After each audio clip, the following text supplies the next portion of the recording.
They say secrets can live in silence, but when truth decides to speak, it shouts louder than thunder. The altar that was meant for worship had now become a courtroom. Abuja was about to learn that no matter how high you climb in society, hidden sins will always find a way to the surface. This is not just a story of betrayal. It is a reminder that when vows are broken and trust is shattered, even holy walls cannot hide the consequences. The congregation sat in stunned silence. Some women covered their mouths with their scarves, unable to believe what they were seeing. Others were already whispering, "I knew it. I warned him. Look at pastor's shame." Phones were raised high, recording every moment. Outside the church walls, the world was already watching. Clips flew across WhatsApp groups, Twitter feeds, and Facebook pages. Abuja pastor scandal, live in the church service. Grace's voice trembled as she released Deborah's wrist and faced her husband. Michael Adeyemi, servant of God, man I gave my life to, father of my children. How long were you going to mock me before the world? How long would you stand in silence while I carried the shame of your sin? Michael finally found his voice, but it was weak, broken, like a man whose throne had been ripped away. Grace, please, not here, not like this. But his plea came too late. Deborah, emboldened, shouted back, "Why are you acting holy now? Pastor, did you not tell me you loved me? Did you not promise me you would marry me? Did you not tell me your wife was only holding you back?" The congregation gasped again, this time louder.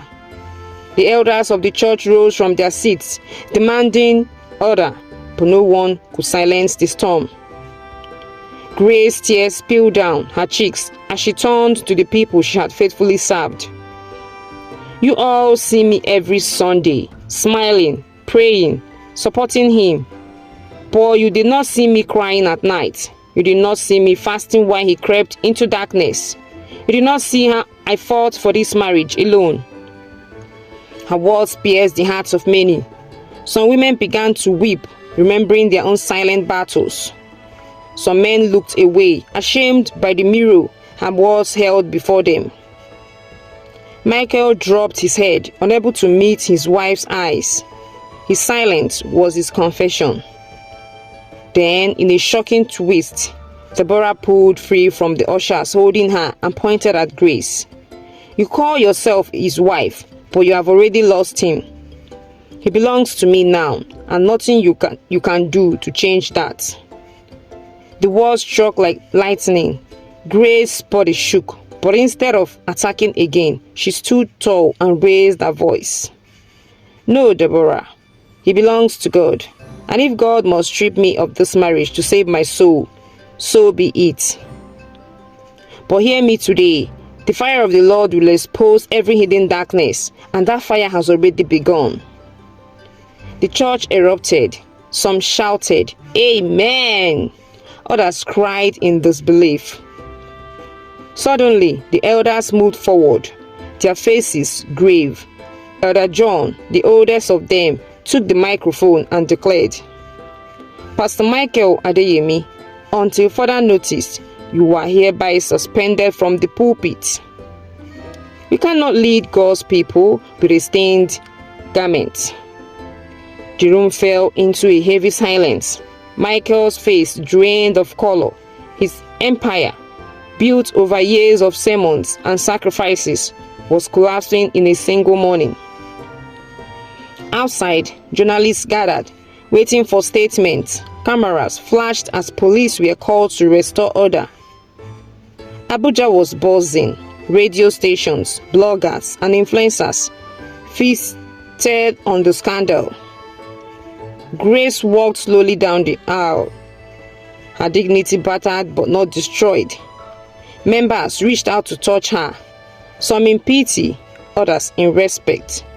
She turned once more to her husband and whispered, loud enough for microphones to catch, "I gave you my loyalty, Michael. You gave me betrayal. But from today, I choose my healing over your lies." Deborah, humiliated, was escorted out of the church, but not without one last venomous promise. "This is not over. You will regret crossing me." Michael sat slumped in his chair, his head buried in his hands, while the church he once commanded dissolved into chaos. Moral lessons. Betrayal is like fire. When hidden, it smolders, but when exposed, it burns everything in its path. Trust is fragile, and once it's broken, even love struggles to survive. Abuja learned that day that no title, no pulpit, no wealth, and no reputation can hide the truth forever. For Pastor Michael, the cost of betrayal was his family, his ministry, and his peace.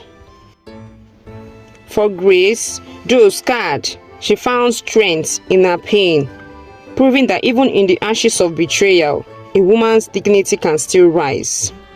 And for Deborah, the side chick who fought for another woman's husband, her victory was short-lived because stolen love can never stand on holy ground. Thank you for watching till the end of the part 2 of this interesting story about scandal in church. Hope you learned a lot from it. Please do well to like, share, comment, and subscribe. And come back for more interesting stories. Thank you.